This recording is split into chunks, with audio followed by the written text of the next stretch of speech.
오늘 하나님이 우리에게 주시는 말씀은 히브리서 1장 4절에서 14절 말씀입니다.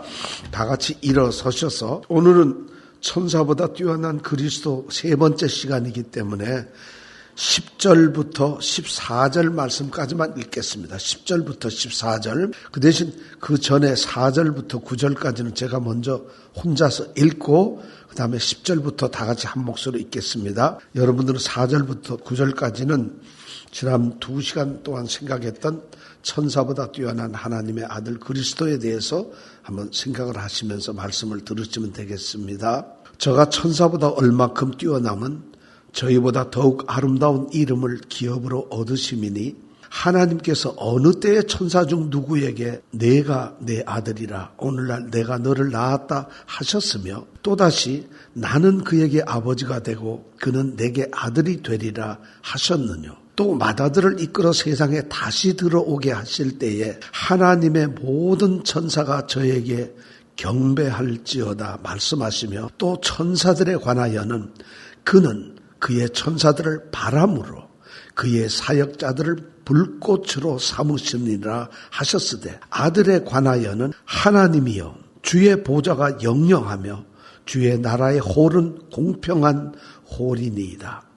내가 의를 사랑하고 불법을 미워하였으니 그러므로 하나님 곧 너의 하나님이 즐거움의 기름을 내게 부어 내 동료들보다 승하게 하셨도다 하였고 또 주여 태초에 주께서 땅에 기초를 두셨으며 하늘도 주의 손으로 지으신 바라 그것들은 멸망할 것이나 오직 주는 영존할 것이요 그것들은 다 옷과 같이 낡아지리니 의복처럼 갈아입을 것이요 그것들이 옷과 같이 변할 것이나 주는 여전하여 연대가 다함이 없으리라 하였으나 어느 때에 천사 중 누구에게 내가 내 원수로 내 발등상 되게 하기까지 너는 내 우편에 앉았으라 하셨느뇨. 모든 천사들은 부리는 영으로서 구원 얻을 후사들을 위하여 섬기라고 보내심이 아니뇨.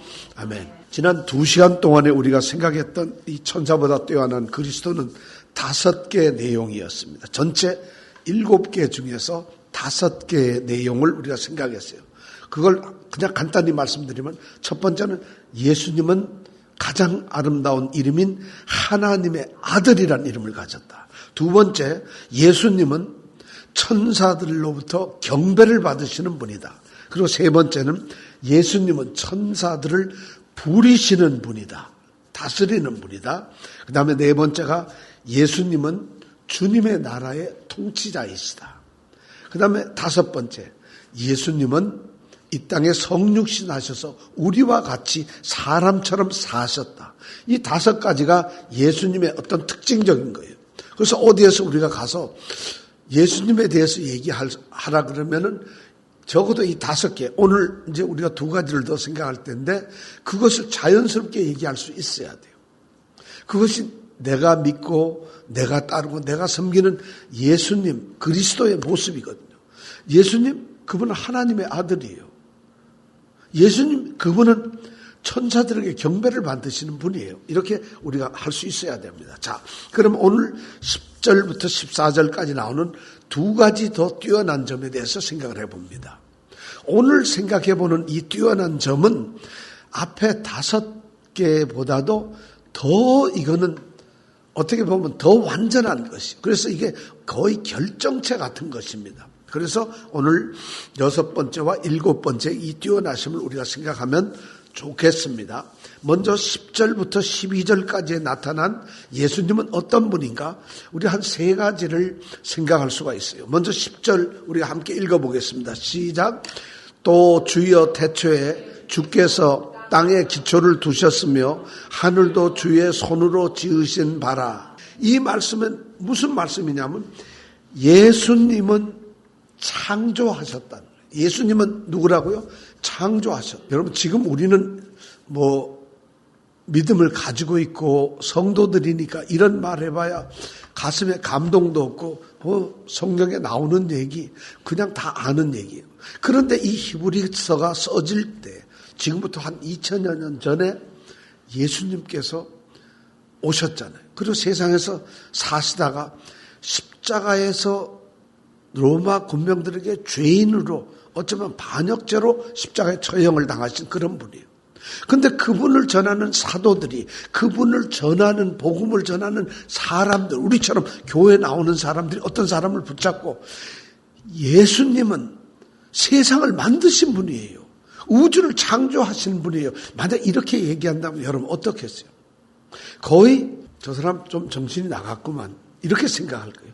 왜냐하면 유대인들이 생각할 때 천지를 창조하신 분은 하나님이라고 그들은 신앙적으로 그렇게 생각을 했는데 예수님이 천지를 창조하셨다는 거예요. 우리는 여기에서 아까 읽은 대로 성부, 성자, 성령, 삼위 하나님이 한 분이라는 것을 우리는 알죠. 근데 유대인들은 그런 걸 잘 몰랐다는 거예요. 그래서 오늘 이 10절에 보면은 예수님은 천지를 창조하신 분인데 창조하셨는데 매우 중요한 얘기를 하고 있어요. 여기 보니까 땅에 기초를 두셨고 하늘도 손으로 만드셨다는 거예요. 그러니까 땅과 하늘이 나오는 거예요. 땅도 만드시고 하늘도 만드셨다. 이 말은 하늘과 땅은 한자로 얘기하면 천지죠. 우리가 성경에서 땅과 하늘을 이야기하면 그거는 이 우주 세상을 만드셨다는 말과 똑같아요. 천지를 만드셨다. 천지를 창조하셨다. 그래서 이 유대인들은 성경에서 땅과 하늘을 구분해서 이렇게 말하기를 좋아해요. 그게 뭐냐? 하나님의 창조의 전체를 말하는 것이죠. 그런데 여기서 우리가 중요한 첫 번째 알아야 될 것은 예수님은 창조자의심이 분명하고 이 세상의 만물은 피조물인데 언제 그걸 하셨느냐? 여기에 보니까 태초에 하셨다는 거예요. 주여 태초에 주께서 땅에 기초를 놓으셨다. 이 태초란 말은 성경에 보면은 여러 번 쓰이기도 했어요. 그런데 중요한 것이 어디에 쓰였느냐? 창세기 1장 1절에 쓰여 있어요. 그 1장 1절의 제일 첫 마디가 뭐냐면 태초에 하나님이 천지를 창조하시니라 이렇게 돼 있어요. 태초에. 또 요한복음 1장 1절에 가보면 역시 또 태초란 말이 제일 먼저 나와요. 태초에 말씀이 하나님과 함께 계셨다. 태초에 말씀이 하나님과 함께 계셨다. 똑같은 태초 같지만 조금 다르죠. 여기서 말하는 우리가 태초에 주께서 천지를 만드셨다. 자신의 손으로 만드셨다. 자, 여기서 말하는 태초라는 건 우리가 생각할 때 여러분 태초 그러면 뭘까요? 제일 처음 시작할 때 우리가 입학식 날 학교에 가는 날 또는 우리가 결혼해서 결혼식 하는 날 또는 하여튼 회사를 취직을 해서 가는 날 이걸 우리는 처음으로 태초로 생각하고 그런 개념으로 생각하는데 성경이 말하는 태초는 그런 개념이 아니에요. 어떤 일이 있기 이전의 상태를 태초라고 말해요. 그러니까 주님께서 천지를 창조하실 때는 이미 주님은 계셨고 세상은 없는 거예요. 아무것도 없는 거예요. 아무것도 없는 상태에 계시는 분이 누구냐? 주님이라는 거예요. 이게 우리로서는 상상이 안 돼요. 그때는 시간도 없고 뭐가 있는지도 이 세상 자체가 없어요. 물질도 없고 태양도 없고 아무것도 없는 거예요. 그럼 무가 어떤 것일까? 우리는 무라는 개념을 이해할 수가 없어요. 왜냐? 우리는 눈으로 보고 느끼고 생각하고 하는 모든 것이 현실적인 물질적인 것이기 때문에 우리는 보이지 않는 영원한 세계, 없는 것에 대한 세계를 우리는 생각할 수 없어요. 여기 말하는 태초라는 것, 바로 그런 때 누가 계셨느냐? 스스로 하나님은 계시고 있었어요. 이 세상 아무것도 없는데 하나님만 스스로 계시는 거예요. 그 하나님이 태초에 그 아무것도 없는 그런 상태에서 천지를 지으셨다. 이 말은 뭐지만 하나님은 영원전부터 계신 분이다. 우리 예수님은 바로 천지를 창조하셨는데 영원전부터 계시는 분이라는 것이에요. 자, 두 번째. 여기에 보면 11절 말씀에 보면 이렇게 돼 있어요. 그것들은 멸망할 것이나 오직 주는 영존할 것이요. 중요한 얘기입니다. 그것들은 뭐냐면 이 세상을 말해요. 하늘과 땅 하는 이 우주 모든 것은 어떻게 된다고요? 멸망하는 거예요. 근데 주님을 그것을 창조하신 주님은 영존이란 영원히 계신다는 말이에요. 땅에 기초를 놓았다는 이 말의 뜻은 땅을 아주 든든하고 견고하게 만드셨다는 거예요. 그런데 그 견고한 땅조차도 멸망을 받는다. 세상은 멸망된다는, 파괴되고 없어져 버린다는 거예요. 그러나 주님은 영원하시다는 거예요. 영원하시다. 이것이 바로 11절에 나오는 말이에요. 우리는 주님에 대해서 창조하셨고 영원전에 계셨고 그리고 그분은 영원히 계시는 분이라는 것을 이 11절에서 볼 수가 있어요. 자, 그 다음에 세 번째로 내려가면 주님은 뭐냐면 그 다음 11절 뒤에 보니까 그것들은 다 옷과 같이 낡아지리니 의복처럼 갈아입을 것이요 그것들이 옷과 같이 변할 것이나 주는 여전하여 연대가 다함이 없으리라. 자, 이 말씀이 뭐예요? 피조물은 보니까 11절에 보면 그것들은 다 옷과 같이 어떻게 된다고요? 낡아진다. 옷으로 이제 이 세상을, 이 우주를 비교하는 거예요. 자, 이 피조된 세상은 옷과 같은 거예요. 이 옷과 같은 것을 두 가지로 여기서 설명을 해주고 있어요. 처음에가 뭐냐면 그 옷과 같이 낡아진다는 거예요. 그럼 낡아지면 어떻게 되느냐? 낡아질 것이니 그렇게 되면 의복처럼 갈아입을 것이라. 첫 번째가 뭐냐면 옷과 같이 낡아지면 갈아입는다는 거예요. 의복을 입다 보면 헤어지고 너덜너덜해져서 이제 못 쓰게 되죠. 이 천지는 하나님으로 말미암아서 낡아지고 나중에 헤어져서 결국에는 쓸데없는 존재로 돼요. 그럼 여기서는 우리가 12절에 옷처럼 갈아입는다고 되어 있는데 실제 성경 말씀을 보면 그런 뜻이 아니에요. 갈아입는다는 뜻이 아니고 말아서 올린다는 얘기예요. 그 말은 뭐냐면 없애버리신다는 얘기예요. 요한계시록 6장 14절을 보면은 그런 말씀이 나와요. 이제 6번째의 인을 떼실 때에 일어나는 현상에 대해서 이렇게 기록을 하고 있어요. 6장 14절에 보면 하늘은 종이축이 말리는 것 같이 떠나가 버린다. 하늘이 그렇게 된다는 것은 이 세상의 모든 것은 종이축처럼 의복처럼 둘둘둘 말아져가지고 사라져 버린다는 거죠. 이 땅의 모든 것은 반드시 망하거나 변한다는 것이에요. 그런데 그렇게 되지만 또 두 번째는 뭐냐면 12절 끝에 보니까 그것들이 옷과 같이 변할 것이다. 이 세상의 모든 것들은 변한다는 거예요. 이건 여러분들이나 저가 공감을 할 수 있어요. 정말 변해요. 세상은 사라지게 될 뿐만 아니라 사라지기 전까지 끊임없이 변화되고 있어요. 우리는 급속도로 달라지는 세상 속에서 살고 있어요. 변화가 되고 있어요. 세상은 변화가 되고 있어요. 그런데 이 변화되는 것이 너무 급속해져서 그럼 늘 변화해서 발전을 하는 것이냐? 성경은 발전이라는 표현을 쓰지 않고 변한다고만 돼 있어요. 그래서 변하는 이 세상이 예를 들어서 문명이 발달됐다 해서 우리 인간들은 굉장히 발전이 됐구나 하는데 하나님 보시기에는 그건 발전도 아니고 아무것도 아니고 그냥 달라진 거예요. 그런 달라진 변화를 주님께서는 마지막 이 세상에 재림하여 오실 때 완전히 바꿔버리고 변화를 시킨다는 거예요. 그 변화된 것을 우리는 뭐라고 표현을 했느냐. 성경에는 기존의 하늘과 기존의 땅이 아니라 새 하늘과 새 땅으로 바꾸는 거예요. 기존에 있던 우리가 지금 살고 있는 하늘과 땅, 이 우주 세상이 다른 하늘과 다른 땅으로 다른 우주로 바뀌어져 있다는 것이에요. 이것이 주님께서는 자 세상은 그렇게 사라지고 없어지거나 또 하나 변하거나 하는데 주님은 어떠냐? 12절 끝에 보니까 주는 여전하여 연대가 다함이 없으리라.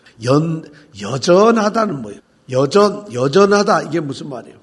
여전하다는 말은 전과 같다는 얘기예요. 여라는 말은 같다는 말이고 전은 앞이라는 얘기예요. 전에서 온 것과 똑같다. 그러니까 우리 주님께서는 예수님은 동일하신 분이라. 옛날이나 오늘이나 영원토록 동일하신 분이라는 거예요. 그 동일하신 분이고 그 다음에 보니까 연대가 다함이 없다. 연대라는 건 시간을 얘기하는 거죠. 그분의 시간은 다함, 끝이 없다는 거예요. 끝이 없으니까 어떻게 돼요? 영원하신 분이죠. 자, 이 세 번째가 뭐냐? 피조물은 변하지만 예수님은 동일하신 분으로 영원토록 동일하게 계시는 분이라. 이것을 우리에게 얘기하고 있어요. 우리가 지금 믿는 우리 주님, 이 주님이 바로 그러신 분이에요. 이분은 창조하신 분이고 우리는 피조물이에요. 우리는 사라지는 존재이지만 주님은 영원히 계시는 분이에요. 우리는 변하고 달라지는 존재지만은 주님은 동일하시고 영원토록 계시는 분이에요. 문제는 그 영원토록 계시는 곳에 우리가 들어간다는 것이에요. 그것을 우리는 구원이라고 그러고 천국이라고 이야기를 하고 있습니다. 자, 이런 예수를 믿으라는 것이에요. 사람들이, 그 당시 유대인들이 예수를 믿다가 예수를 믿는 것이 뭐 아무것도 아닌 것 같아요. 사실 우리도 그런 생각이 들 때가 있어요. 예수님을 처음에 믿을 때는 신기하기도 하고 또 궁금하기도 하고 또 예수님에 대해서 잘 모르니까 얘기를 듣고 하면 그렇구나 하고 배우고 또 우리의 호기심을 채우고 궁금증을 채워주는 그런 것으로 얼뜻 생각에 신앙이 자라는 것처럼 우리가 생각을 했어요. 근데 그게 1년 지나고 2년 지나고 한 10년쯤 지나면은 그런 데 관심이 없어져요. 그리고 이런 말을 들어도 아무렇지도 않아요. 왜냐? 이거 너무 잘 아는 거예요. 교회에서 너무 입 바르게 쉽게 얘기했던 것이죠. 그런데 바울이 지금 히브리서를 쓴 이 저자가 이 말을 쓰는 이유는 바로 유대인들이라고 하는 이 그리스도, 유대인으로서의 그리스도인들이 그들이 유대교라는 전통 종교를 버리고 예수를 믿는 크리스찬으로 바뀌었거든요. 처음에는 이것이 너무 다르고 똑같은 하나님인데 이들이 말하는 예수는 메시아로 왔다는 것이 너무 다르거든요. 그러니까 그들은 은혜를 받고 정말 기쁨을 가지고 예수를 섬겼는데 시간이 지나면서 그들은 그것이 흐려지는 거예요. 그리고 동료 유대인들이 그것을 핍박하고 동료 유대인들이 율법을 지키면서 거룩한 제사를 드리고 이런 모습이 자신들보다 뭔가 있어 보이고 더 신실하게 보인다는 거예요. 그래서 예수 섬기는 것을 끝내버리고 옛날 율법으로 유대교로 다시 돌아가는 이런 현상들이 있었다는 것이죠. 오늘 이 말씀을 우리에게 들려주는 이유는 뭐냐? 너희들이 믿는, 우리가 믿는 예수님은 이런 분이라는 거예요. 우리는 이것을 잊어버릴 때가 많아요. 내가 믿는 예수님은 어떤 분인가? 오늘 말씀에서 보면 그분은 이 모든 만물을 창조하신 분이에요. 여전히 전에부터 계셨지만은 창조하시고 그리고 모든 것이 변하지만 그분은 동일하게 계시는 분이고 모든 것이 다 멸망되지만 그분은 영원히 멸망치 않아야 하시는 영원하신 분이라는 거예요. 그분을 우리가 믿고 있다는 거예요. 그분이 나를 지키시고 있다는 거예요. 그분을 우리가 섬기고 있다는 거예요. 우리는 그분의 약속과 그분이 하신 모든 일을 통해서 우리는 구원의 세계로 들어간다는 것이에요. 그러니 너희들이 지금 그렇게 흔들려서는 안 된다는 거죠. 아마 초대교회 성도들이 이 히브리서를 읽으면서 굉장히 도전을 받았을 거예요. 그런데 오늘날에는 이런 말씀을 드려도 도전이 안 됩니다. 왜 그럴까요? 우리가 너무 말씀을 잘 알아서 그런 건가요? 그건 아닌 것 같아요. 자, 우리가 이 모든 것을 잘 생각하면 그렇습니다. 우리가 믿는 예수님에 대한 바른 생각, 바른 관점을 갖는 것은 신앙에 무척 중요한 것입니다. 여러분들은 어떤 예수님을 믿으세요? 자, 그 다음에 7번째 마지막으로 예수님은 어떤 분이신가를 13절, 14절에서 얘기를 하고 있어요. 자, 13절 한번 읽어볼까요? 다 같이 시작. 어느 때 천사 중 누구에게 내가 내 원수로 내 발등상 되게 하기까지 너는 내 우편에 앉았으라. 네, 13절은 아주 핵심적인 얘기를 합니다. 언제, 어느 때에 천사들 중에서 어떤 천사에게 이런 말을 한 적이 있느냐 하는 수사적 의문문을 가지고 13절은 지금 시작이 되고 있어요. 이 본문은 시편 110편 1절에 나오는 말씀이에요. 시편 110편은 110편 전체가 메시아를 드러내고 있는 이런 말씀이라고 우리는 생각을 하고 있어요. 그 110편에서 장차 이스라엘을 구원하시고 이 세상을 구원하실 그 다윗의 후손 메시아 그리스도가 나타난다는 것을 우리에게 얘기해 주시는 거예요. 그분이 반드시 일어나셔서 한다는 거예요. 그런데 이 13절 말씀에 보면 예수님은 어떤 분이시냐? 원수로 발등상 되기까지 우편에 앉아 계시는 분이에요. 내 우편이란 뭐냐면 여기서 잘 들어보세요. 어느 때 천사 중 누구에게 내가, 여기서 나는 하나님을 얘기하고 계시고 내 원수로, 여기 내는 누굴까요? 예수님 그리스도를 얘기하고 있어요. 하나님이 그리스도의 원수들을 그리스도의 발등상 되게 하기까지 그리스도 너는 하나님 내 우편에 앉았으라 이렇게 말씀하는 거예요. 그렇게 말씀을 하고 있는 거예요. 굉장히 중요한 하나님 우편에 우편이란 권력과 권세와 능력과 영광과 모든 존귀함이 있는 것이 우편. 하나님 우편에 앉아 계세요. 앉아 있으라는 거예요. 언제까지?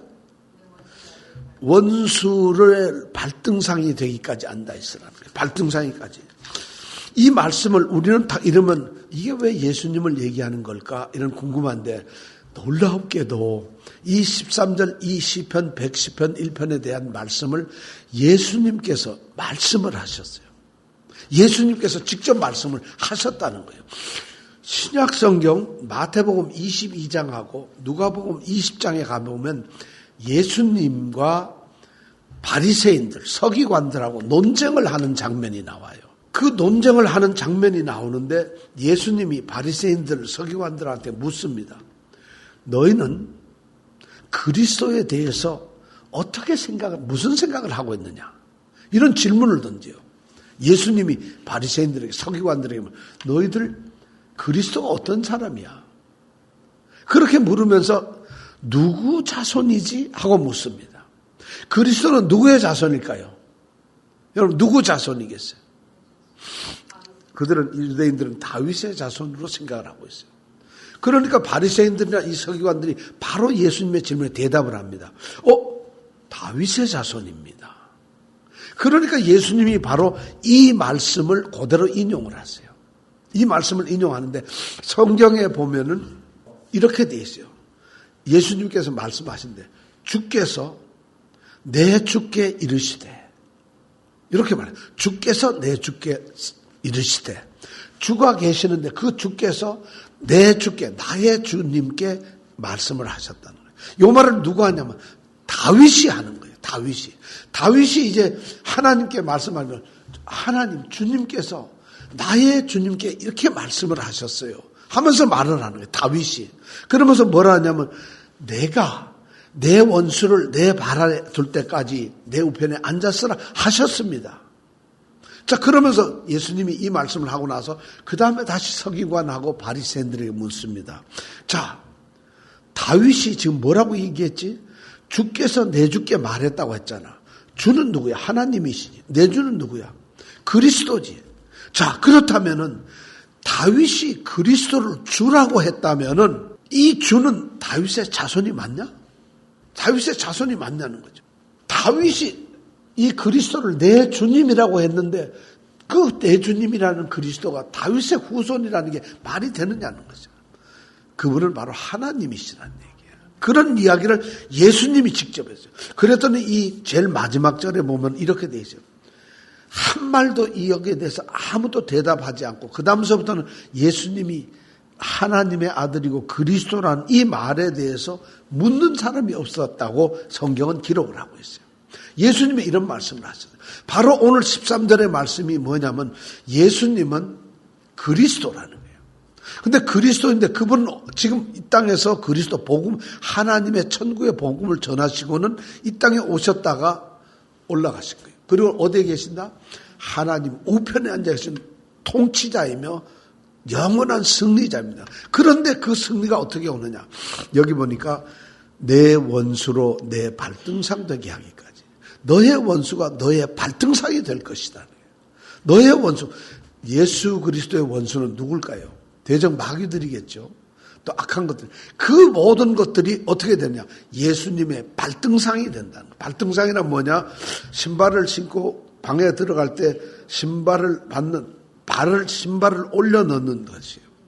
그러니까 이거는 굉장히 상징적인 얘기인데 모든 대적자들을 물리치고 난 다음에 그 대적자들이 쓰러지면은 그 목을 밟고 있는 이런 장면이 바로 발등상에 발을 올린다는 뜻이에요. 그러니까 원수들을 전부 멸망시킨다는 이런 말이에요. 이런 이야기를 이 히브리서 기자는 힘들어하고 흔들리고 예수 믿는 것을 두려워하는 그들에게 이런 말씀을 지금 던져주고 있는 거예요. 예수님께서는 바로 그런 분이라는 거예요. 그럼 그들은 생각할 때 그렇죠. 이 예수님을 우리가 듣기로는 그리고 당신들이 늘 우리한테 얘기하기로는 십자가에 달려서 죽었다고 하는 것이 아니냐. 십자가에 달려 죽었고 이미 그분은 분인데 무슨 원수를 발등상에 되게 하겠느냐. 이런 것이 아마 그들에게는 의심이 있을 거예요. 그런데 오늘 성경은 그걸 분명하게 얘기하고 있습니다. 우리가 믿는 예수님은 세상 사람들의 눈에는 패배자로 보인다. 실패자로 보인다. 그리고 처참하게 죽어가는 그러한 죄인으로 보인다. 세상은 그렇게 볼지 모릅니다. 그러나 그리스도께서 십자가에 죽으시면 전적으로 아버지 하나님의 뜻에 따른 것이다. 아버지 하나님의 뜻에 따른 것이고, 더 나아가서 로마서 5장 8절의 말씀하면 하나님이 우리를 사랑하신 그 사랑의 확증의 일이라는 거죠. 하나님이 우리를 얼마나 사랑하는가를 보여주시기 위해서 십자가에 죽으셨다는 거예요. 그런데 이 주님을 갖다가 너희들이 보기에는 그냥 죽은 이런 예수님이지만, 예수 그리스도지만, 하나님께서는 그를 높이셔가지고 빌립보서에 보면 주와 그리스도가 되게 하셨다는 거예요. 주와 그리스도가 되게 하셨다는 거예요. 그런데 그분이 주와 그리스도가 되고 어떻게 증거가 되냐? 하나님 지금 우편에 앉아 계신다는 거예요. 하나님 우편에 앉아 계시는 우리는 그분을 믿고 있다는 거예요. 그분은 모든 대적들을 물리치실 거라. 그러니 이런 예수를 우리가 믿고 있는데 어떻게 천사 숭배하고 천사가 좋다고 할 수 있느냐? 그럼 천사는 도대체 어떤 존재냐? 놀랍게도 14절에 보니까 천사가 어떤 존재라는 걸 분명히 얘기하고 있어요. 한번 14절 읽어볼까요? 같이 시작. 모든 천사들은 부리는 영으로서 구원 얻을 후사들을 위하여 섬기라고 보내심이 아니뇨. 여기 천사들의 지위가 뭔지, 천사들은 어떤 직분을 가지고 있는지, 그리고 천사들은 어떤 역할을 하고 있는지에 대해서 얘기를 하고 있어요. 모든 천사들은 뭐라고요? 부리는 영. 자, 모든 천사는 누구요?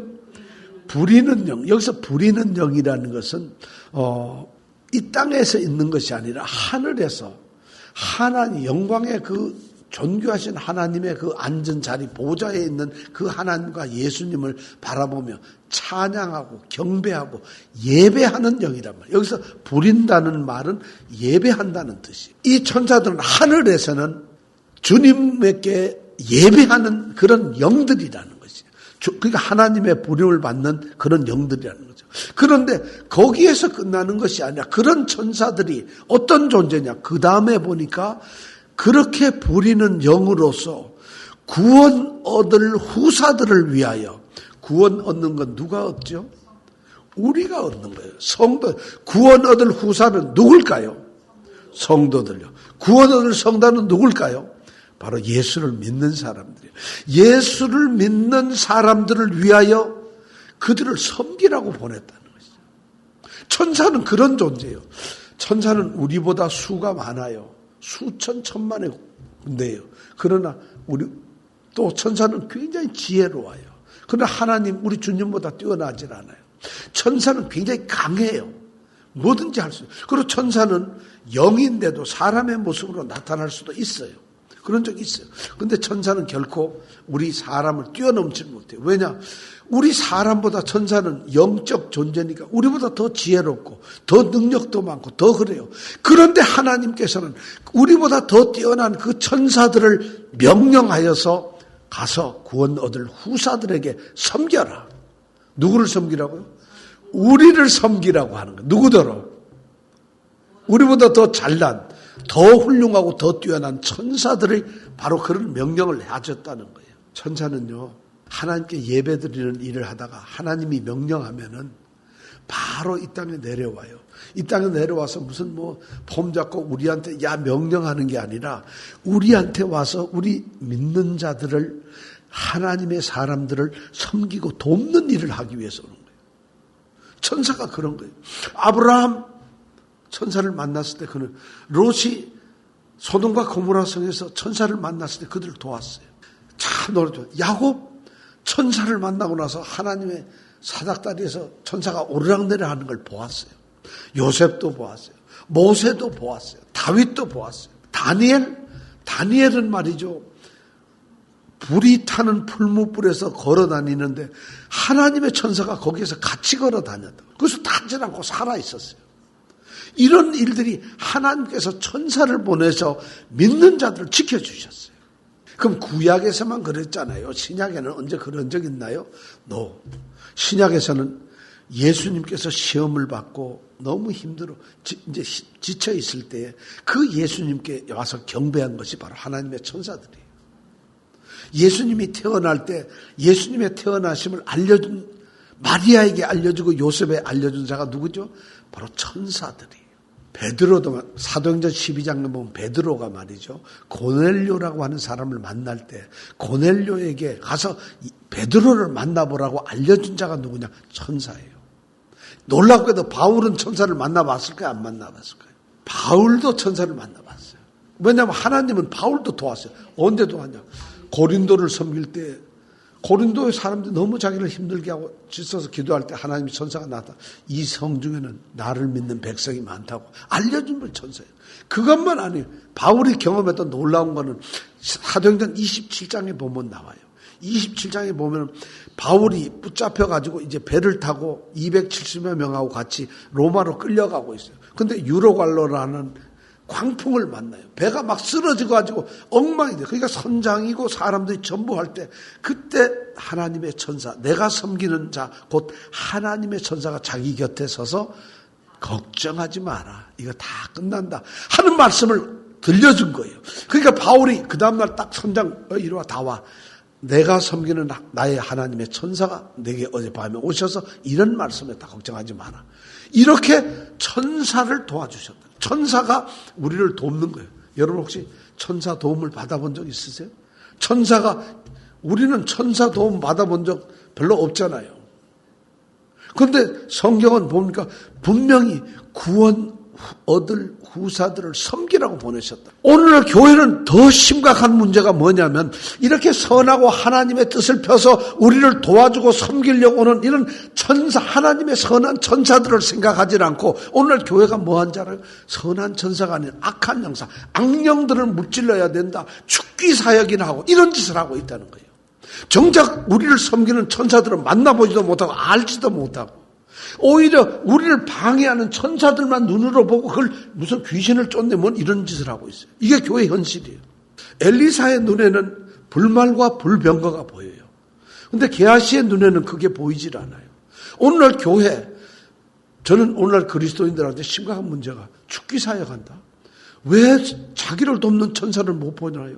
왜 자기를 도우지로 보내시는 하나님이 구원 얻을 후사에게 보내주시는 그 천사의 도움을 왜 한 번도 음성도 듣지 못하고 왜 도움을 못 받나요? 그리고는 엉뚱하게 자기를 방해하는 귀신들만 쫓아낸다고 이런 일을 하고 있나요? 이게 잘못된 거예요. 도전을 받아야 되는 것이에요. 그런 천사들을 주님께서는 보내주신다고 했어요. 왜냐?